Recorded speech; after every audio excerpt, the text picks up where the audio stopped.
Assalamualaikum warahmatullahi wabarakatuh, salam pencerahan. Apa kabar pemirsa TVMU dimanapun Anda berada? Kembali lagi bersama saya Rizky Nurul Ilmi dalam Berita dan Analisa. Sejumlah informasi yang cerdas dan mencerahkan akan kami hadirkan selama 30 menit hanya untuk Anda. Untuk itu ikutilah Berita dan Analisa selengkapnya.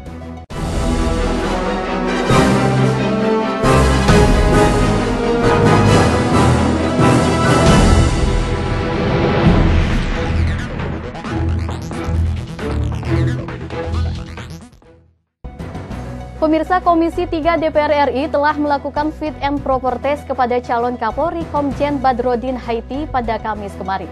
Dalam uji fit and proper testnya, Badrodin memaparkan visi misinya, satu diantaranya yaitu mereformasi internal Polri di bidang sumber daya manusia.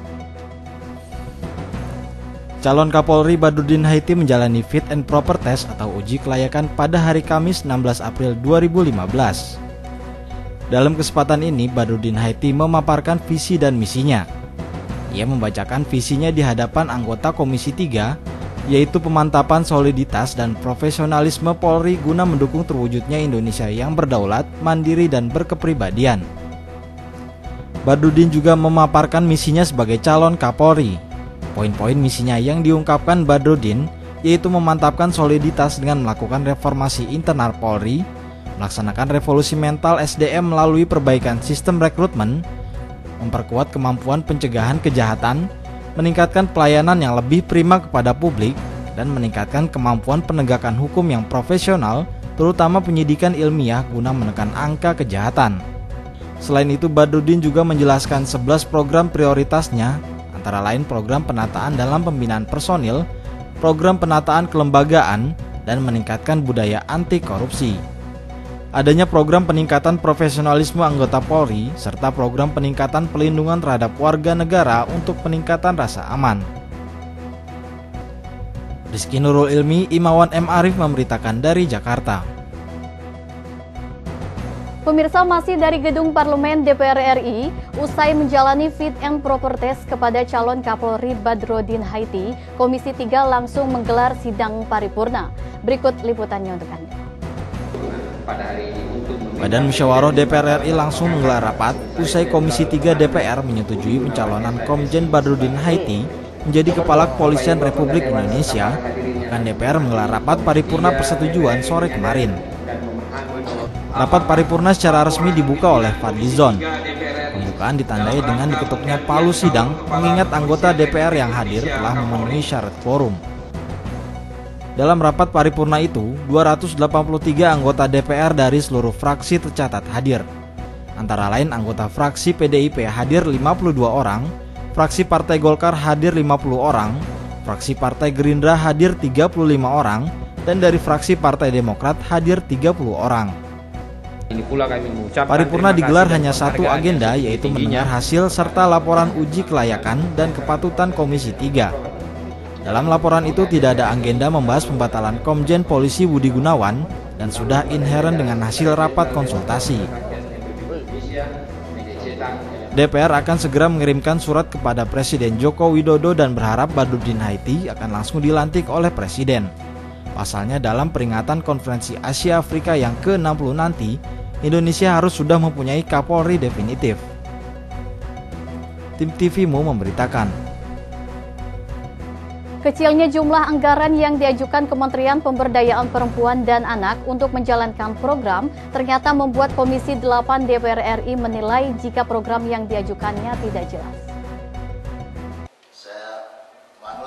Komisi 8 DPR RI menggelar rapat dengan Menteri Pemberdayaan Perempuan dan Perlindungan Anak dengan agenda mendengarkan penjelasan program kerja dan anggaran Kementerian Pemberdayaan Perempuan dan Perlindungan Anak (PPPA). Banyak anggota dewan yang mempertanyakan program Kementerian Pemberdayaan Perempuan dan Perlindungan Anak yang dinilai kurang optimal.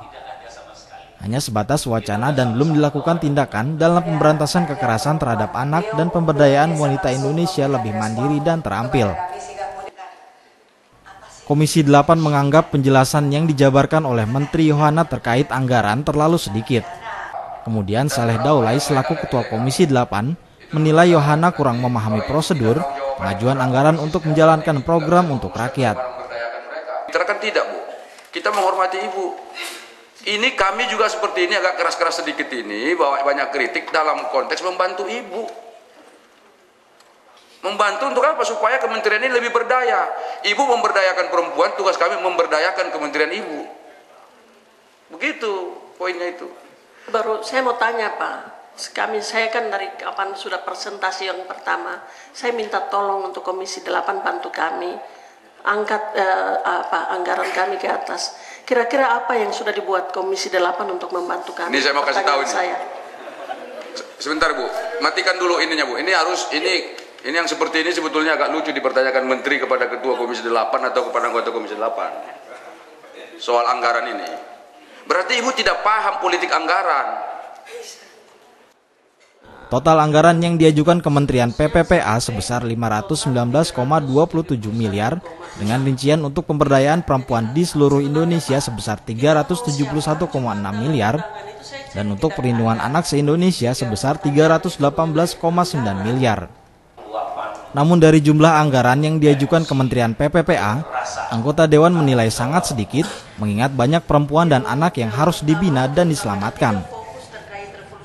Arina Nurohmah, M. Surya Saputra memberitakan dari Jakarta. Komisi 8 DPR RI bersikap tegas terhadap jawaban Menteri Pemberdayaan Perempuan dan Perlindungan Anak yang menjawab tidak tahu-menahu saat ditanya permasalahan eksekusi mati kepada tenaga kerja wanita di Arab Saudi beberapa waktu lalu. Melindungi tenaga kerja perempuan. Tadi Pak katakan mengenai TKW, mengapa sampai saya tidak itu? Saya sebenarnya tidak tahu kalau ada isu yang eksekusi mati. Setahu saya sekitar 37 perempuan TKW di Arab yang di eksekusi mati ya. Baru saja saya tahu saat ini bahwa ada yang dieksekusi mati Pak. Diperlakukan tidak adil dan dia membunuh orang lain lalu dia dieksekusi mati. Coba bayangkan, kita tidak bisa ngasih pekerjaan di sini, bekerja di luar negeri, dieksekusi mati. Mana tanggung jawab? Di sini kita tidak bisa memberikan pekerjaan, di luar negeri kita tidak bisa memberikan perlindungan. Mana negara? Absen negara. Dan ibu ada di dalamnya. Itu masalah yang serius. Sampaikan salam kami Komisi 8 dengan Presiden Jokowi. Kami kecewa karena negara absen dalam hal ini. Ketua Komisi 8 Saleh Daulay juga mengatakan pasti pemerintah tidak memiliki data berapa jumlah TKW di Arab Saudi yang menanti eksekusi mati dan lamban dalam proses diplomasi penyelamatan TKW di Arab. Karena menurut data Komisi 8, ada sekitar 250 lebih TKW Indonesia di Arab Saudi yang divonis mati dan menunggu eksekusi. Arina Nurohmah, Muhammad Surya Syahputra memberitakan dari Jakarta. Pemirsa, kecelakaan yang terjadi pada pesawat latih F-16 yang disebabkan gagal mendarat di Bandara Halim Perdana Kusuma, Jakarta kemarin, hingga kini masih terus dilakukan pemeriksaan untuk mengetahui penyebabnya. Beginilah kondisi pesawat latih F-16 milik TNI Angkatan Udara yang gagal mendarat dan jatuh terbakar hingga mengeluarkan api serta kepulan asap di Bandara Halim Perdana Kusuma, Jakarta. Kondisi saat ini pesawat tersebut telah ditutupi oleh kain putih penutup badan pesawat. Masih tampak petugas TNI Angkatan Udara yang masih mengamankan lokasi kejadian. Bahkan sejumlah jurnalis yang hendak meliput juga sempat dihalang-halangi petugas TNI Angkatan Udara sehingga wartawan TV-mu hanya bisa mencuri-curi untuk mengambil gambar. Warga setempat mengakui jika pesawat milik TNI Angkatan Udara mengalami kecelakaan dan terbakar. Saat kejadian, warga di tempat itu kaget karena ada bunyi yang cukup keras. Bu, tadi kejadian itu ada suara ledakan, Bu? Iya. Berapa kali? 2 kali. Terus langsung kan, tuh sampai asapnya hitam banget tuh. Akuar api gede, besar? Besar banget. Gitu. Itu dia mau mendarat apa lagi? Mau mendarat atau gimana, Bu? Mau mendarat ya. Mendarat. Itu yang Ibu tahu, itu pesawat apa yang Ibu dengar? Nggak tahu saya. Nggak tahu, tapi pesawat latih ya? Iya. Oh gitu. Tadi warga juga dilarang masuk? Nggak boleh. Nggak boleh. Nggak boleh masuk. Hingga kini belum ada informasi mengenai korban jiwa maupun jadwal penerbangan Bandara Halim Perdana Kusuma. Dalam kecelakaan ini, pilot sempat melompat saat kejadian dan hanya mengalami luka ringan. Deddy Musoni memberitakan dari Jakarta. Pemirsa, selanjutnya kami akan menyajikan informasi terkait Hizbut Tahrir Indonesia yang mengadakan Halakoh Islam. Untuk itu tetaplah bersama kami dalam Berita dan Analisa.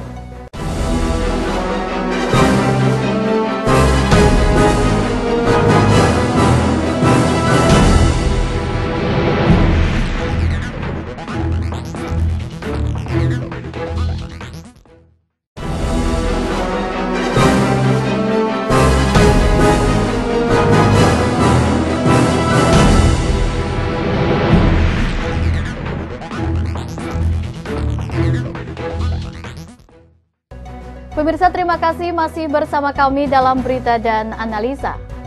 Hizbut Tahrir Indonesia mengadakan Halakoh Islam dan Peradaban ke-57 dengan mengangkat tema liberalisme dan neo-imperialisme. Berikut liputannya untuk Anda. Hizbut Tahrir Indonesia menggelar Halakoh Islam dan Peradaban yang ke-57. Seminar yang dihadiri oleh beberapa tokoh Islam dan politik ini diadakan di Gedung Juang, Jakarta. Turut hadir dalam acara ini Salamuddin Daeng dari Indonesia for Global Justice dan anggota DPR RI Effendi Simbolon dari Komisi 7 DPR RI. Halakoh yang mengangkat tema liberalisme dan neo-imperialisme ini bertujuan agar masyarakat Indonesia yang saat ini sedang dilanda berbagai masalah agar lebih menyadari dan ikut bergabung dengan gerakan HTI. Ini adalah bagian dari usaha Hizbut Tahrir untuk menumbuhkan kesadaran di tengah-tengah masyarakat, kesadaran problematik bahwa kita ini, bangsa dan negara kita ini itu sesungguhnya sedang menghadapi masalah, banyak masalah. Yang masalah itu kalau diringkas itu dalam tagline yang tadi menjadi judul dari diskusi kita, terancam neoliberalisme dan neo-imperialisme. Selain itu, HTI juga mendukung penuh Persyarikatan Muhammadiyah yang mana saat ini sedang persiapan melaksanakan judicial review tentang kelistrikan dan sumber daya alam Indonesia. Selain itu, HTI juga mendoakan untuk Persyarikatan Muhammadiyah dapat memenangkan kembali tentang judicial review yang selama ini dikenal dengan jihad konstitusi. Imawan Muhammad Arif memberitakan dari Jakarta. Anggota Komisi 7 DPR RI Effendi Simbolon mengkritik beberapa kebijakan yang dijalankan pemerintahan Presiden Joko Widodo. Menurutnya, pemerintahan yang dijalankannya telah menabrak dan melanggar beberapa undang-undang. Effendi Simbolon, anggota DPR RI Komisi 7 dari fraksi PDI Perjuangan yang hadir dalam pelaksanaan Halakoh Islam dan Peradaban yang dilaksanakan oleh Hizbut Tahrir Indonesia, mengatakan bahwa pemerintah Presiden Joko Widodo sudah menabrak dan melanggar beberapa undang-undang yang saat ini masih berlaku, diantaranya Undang-Undang Minerba dan Undang-Undang Privatisasi BBM. Ini kan, iya saya kira ini kali yang keberapa Undang-Undang Migas tabrak juga, Undang-Undang Minerba tabrak, sekarang Undang-Undang mengenai privatisasi ini juga ditabrak. Jadi saya nggak tahu kenapa pemerintah dalam hal ini presiden ya sadar gitu melakukan pelanggaran dan tidak ada sepertinya konsekuensi hukumnya. Saat ini nasib kedaulatan rakyat Indonesia sedang diancam oleh para neoliberalisme dan neo-imperialisme. Oleh karenanya, ini menjadi tantangan bagi rakyat Indonesia agar sumber daya yang dimiliki oleh Indonesia tetap terjaga. Muhammad Arif memberitakan dari Jakarta. Menteri Keuangan dan Bea Cukai Tipe Madya Pabean Bandara Soekarno-Hatta merilis penindakan dan menggagalkan barang narkotika di semester pertama tahun 2015. Lebih dari 15 kg berhasil diamankan dengan modus disembunyikan pada barang bawaan.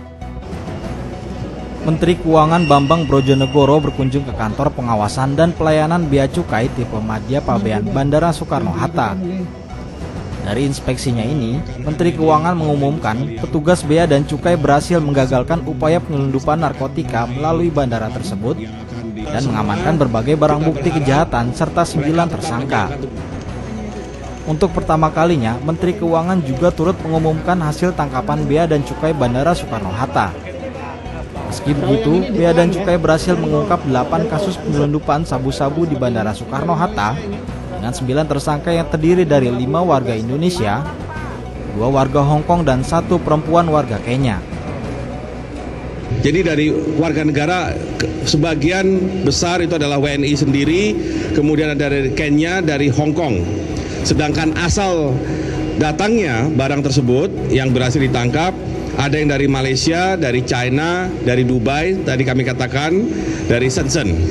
Nah, dari berbagai kasus tersebut sebagian besar sudah diserahkan kepada penyidik Polresta Bandara Soekarno-Hatta untuk pengembangan lebih lanjut. Sesuai Undang-Undang Nomor 35 Tahun 2009 tentang narkotika, methamphetamine merupakan narkotika golongan 1. Undang-undang mengatur apabila berat methamphetamine melebihi 5 gram, maka pelaku pidananya bisa dihukum mati atau seumur hidup. Deddy Musoni memberitakan dari Jakarta. Pemirsa, jadwal eksekusi terpidana mati kasus narkotika 2 Bali 9, Andrew Chan dan Yuran Sukumaran hingga kini masih menggantung. Terpidana mati kasus narkotika layak dihukum mati karena merugikan masyarakat Indonesia. Masyarakat pun berharap eksekusi mati terhadap terpidana tersebut segera dilakukan. Eksekusi mati kasus narkotika hingga kini belum juga dilaksanakan, padahal Kejaksaan Agung sudah resmi memerintahkan agar pelaksanaan tersebut segera dilaksanakan. Alih-alih menunda eksekusi mati terpidana mati 2 Bali pun dilakukan dengan menggugat melalui Pengadilan Negeri Tata Usaha Negara. Masyarakat pun bertanya-tanya mengapa eksekusi mati tersebut tertunda, padahal menurut mereka para terpidana itu layak mendapatkan hukuman mati tersebut. Setuju banget ya, karena sudah merusak generasi anak muda sekarang, dan sistemnya ini Indonesia ini kita harus nyawa harus dibayar nyawa, kan gitu aja. Ya pantas dong, emang kita emang mudah-mudahan rasa gitu, soalnya rusak negara gitu, rusak bangsa, rusak anak-anak gitu. Ya pantas saja gitu. Emang setuju saya gitu kalau dihukum mati. Itu ya wajar lah untuk hukuman mati sendiri karena dia merusak generasi bangsa. Terutama ya kita sebagai generasi penerus sih wajar kalau mereka harus dihukum mati karena merusak generasi bangsa ke depan. Apalagi moral-moral bangsa dihancurkan dengan adanya narkoba. Ya wajar kalau menurut saya hukuman mati, hukuman yang setimpal lah karena moral bangsa bisa dihancurkan karena narkoba sendiri. Deddy Musoni memberitakan dari Jakarta. Pemirsa, selanjutnya kami akan menyajikan informasi terkait Muhammadiyah kembali mengajukan judicial review. Untuk itu tetaplah bersama kami dalam Berita dan Analisa.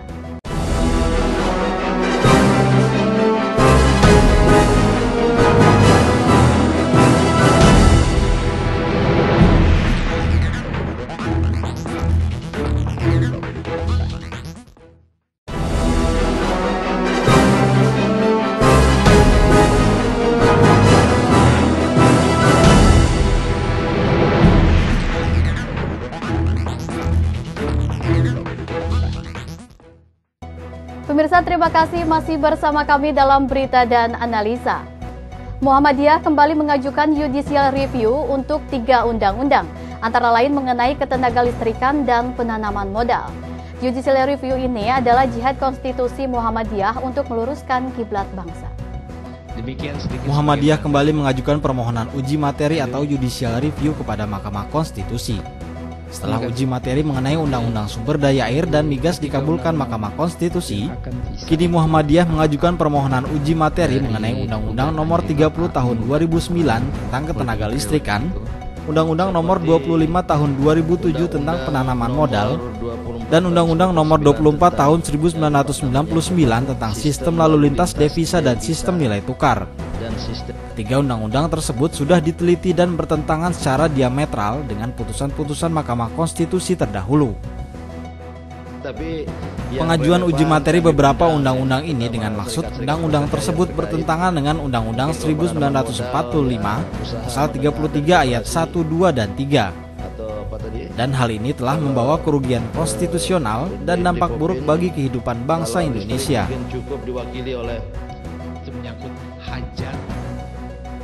Permohonan uji materi tentang ketiga undang-undang ini merupakan bagian dari jihad konstitusi untuk meluruskan kiblat bangsa.